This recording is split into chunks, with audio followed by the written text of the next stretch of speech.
being a teenage millionaire is the dream. For Barry Minkow, it was more than a dream, it was reality. Before he knew it, his carpet cleaning company had sent shockwaves through the stock market and had filled his wallet to the brim.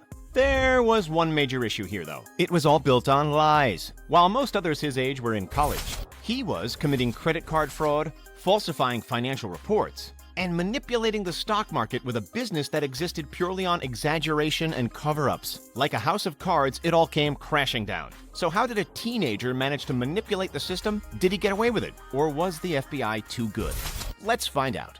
See this guy? That's Barry Minkow today. This guy, however, is Barry Minkow 20 years ago, when he wasn't even old enough to graduate high school. As it turns out, he was old enough to build an intricate business empire worth hundreds of millions of dollars, of which the foundation was built on illegalities, cover-ups, and scams. Barry was the teenage mastermind behind Z-Best. Before it went bust, he'd transcended up the ranks for almost a decade, eventually holding over $100 million worth of stock in his own company. On the outside, Minkow was building a multi-million-dollar corporation composed of two elements: cleaning and insurance restoration. On the inside, he was forging more than 10,000 phony documents, stealing and manipulating, without so much as a strange look coming his way. So who exactly is this rule-bending whiz kid? And of all the possible industries that he could have found himself in, how did he end up in carpet cleaning? It's not exactly up there with firemen and astronauts as the ideal boyhood career.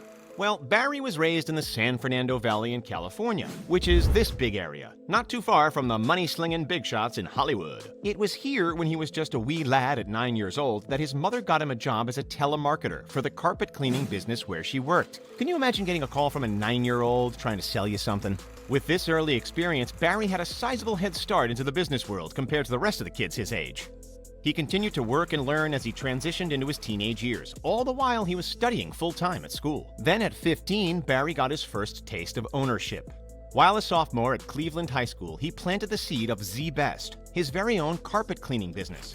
In the business's early days, there was nothing shady going on. The business was legitimate. He would book clients, drive to their house, do the job, and get paid for it. Squeaky clean, no pun intended. Although, without a driver's license, his friends needed to escort him around town to various jobs. His cleaning services even won praise for their high quality. Without much cash to splash at the time, there was no room for things like office budgets. The company was based in Barry's parents' garage, with barely enough room for the 3 employees and 4 phones that it was housing. However, Barry soon started to approach hurdles. California law did not allow minors to sign binding contracts. And since Barry was under 18, 2 of the business bank accounts that he'd opened were forcibly closed. The expenses began piling up. Barry was struggling to pay his suppliers. Meanwhile, customer complaints started to rise. At this point, money was desperately lacking, and Barry had no qualms going to questionable lengths to gain some. Check kiting, staging break-ins, and even stealing and selling his own grandmother's jewelry became part of the norm. Then came the expansion. Until this point, it was just cleaning, but now it was insurance restoration as well, the side hustle which eventually accounted for 86% of all the company income. This was the critical moment, the point that saw Barry's business cross the line. Before we tell you how, we need to introduce this man, Tom Paget. Tom was an insurance claims adjuster with the know-how and the contacts in the insurance sector. Together, Tom and Barry forged a number of documents that claimed that Barry's company, Z-Best, was involved in several restoration projects for Paget's company. They foolproofed this fraud with yet another layer of fraud by forming a fake company called Interstate Appraisal Services. This fake company, which remember Barry and Tom had created, was the one verifying details of the fake restorations to Barry's bankers. In the eyes of the bank, Interstate Appraisal Services was legitimate, and therefore so was Barry, and therefore so was Z-Best. The banks had fallen for the illusion that Barry ran a profitable business, therefore were confident enough to dish out loans. After graduating in 1985, Barry's sole focus shifted. The school books were thrown out the window, and all eyes were now on his so-called company, Z-Best. The company continued to grow, supported by its fraudulent foundations. Then, in January of 1986, when Barry was just 19 years of age, Z-Best went public on the stock market. But how was this even possible given all of the underlying shadiness? Before a stock goes public on NASDAQ, like Barry's company did, they are audited. Consider Barry a little fortunate here because the accountant who had audited Barry's company prior to its IPO didn't physically visit the insurance restoration sites that they claimed to have operated in. Had the accountant physically done so, he would have realized that the addresses provided were simply mailboxes scattered throughout the San Fernando Valley. In the eyes of the public, Barry knew what he was doing. His face appeared on TV commercials. He was driving around in a Ferrari, and he owned a mansion in the wealthy Woodland Hills, a significant upgrade from his parents' garage. With the flawless facade intact, shareholders had no qualms throwing their money into the pile to become part of the General Motors of the carpet cleaning industry. Yeah, that really was one of Barry's advertising strategies. The company eventually reached a market cap of more than $200 million.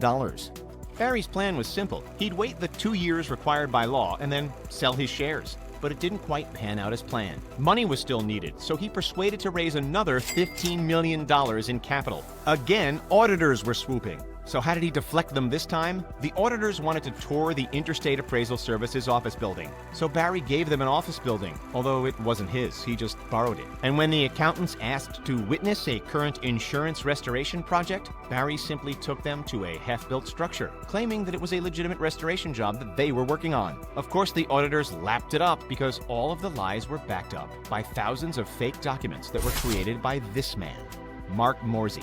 He was the financial consultant for Barry and Z Best, and he had no hesitations breaking the rules. The fraud grew, the money grew, and Barry had almost reached a point where he was in the clear. He had orchestrated a move that would have allowed him to wiggle free of the twisted web of lies that he'd entangled himself in. What was that move? A merger. The plan was to join forces with KeyServe, which at the time was on the market for sale. KeyServe was the authorized carpet cleaner for Sears department stores. The two companies were in the same industry, so the acquisition was believable. If Barry could inherit KeyServe's business, it would solve all of the cash flow issues that he was facing and allow him to start righting his wrongs. KeyServe and Z Best agreed to a $25 million deal. The pair would merge and Z Best would be the lone survivor. Barry intended to then raise between $700 and $800 million to buy ServiceMaster, another commercial carpet cleaning company, and expand internationally thereafter. He even commenced talks to buy the MLB's Seattle Mariners. All of this was weighed on the KeyServe deal going through without a hiccup. If this deal were to succeed, then it was full steam ahead. But of course, it did not. Then came the backbreaker. Just before the two companies signed on the dotted line, the downfall began. With a foundation built on fake customers, fake projects, and fake supporting documents, it was only a matter of time before it all crumbled in on itself. The straw that broke the camel's back came from events happening behind the scenes. While Barry was busy working toward a merger, one woman had come forward saying that she had been overcharged a few $100s for a carpet cleaning and was yet to be paid back. Barry just ignored the threat. Small fish, big pond, he thought. However, the woman, determined to get her money back, managed to track down several other people who'd also been defrauded by Barry. To make waves, she submitted all of her findings to the LA Times. That put the spotlight on Z Best, and now it was trouble time. The story was published days before the merger was supposed to happen, sending the stock price plummeting 28% in the blink of an eye. This proved the catalyst in the chain reaction that caused more agencies, including the SEC and the FBI, to dig, and for more fraud to be uncovered. When the controversy was at its highest point, Barry Minkow abruptly resigned for health reasons. Less than several months after the initial public offering, the company was bankrupt, and its assets were auctioned off for a measly $64,000. Once all the cards had fallen, the punishment was laid down. In January of 1988, when Barry was yet to turn 22, he and 10 other staff were convicted of 54 counts of racketeering, securities fraud, money laundering, embezzlement, mail fraud, tax evasion, and bank fraud, as a result of close to 90% of the company's revenue being fraudulent. That's a hefty rap sheet. After trying to lie his way out of some of the charges, on December 14th of that year, he was found guilty of everything. The sentence? 25 years in prison. But he only ended up serving 7.5 of those 25, most of them at the Federal Corrections Institution in Inglewood, Colorado.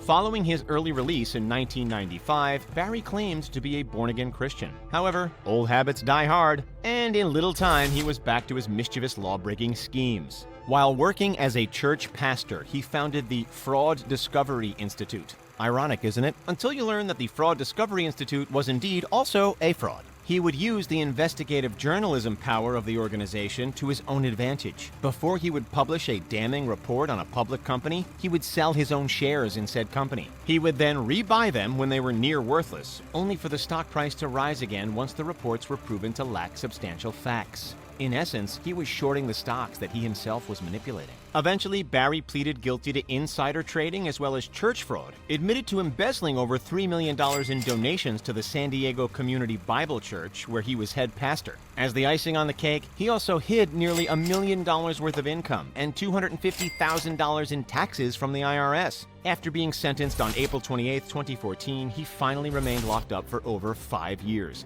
finally released on June 6, 2019.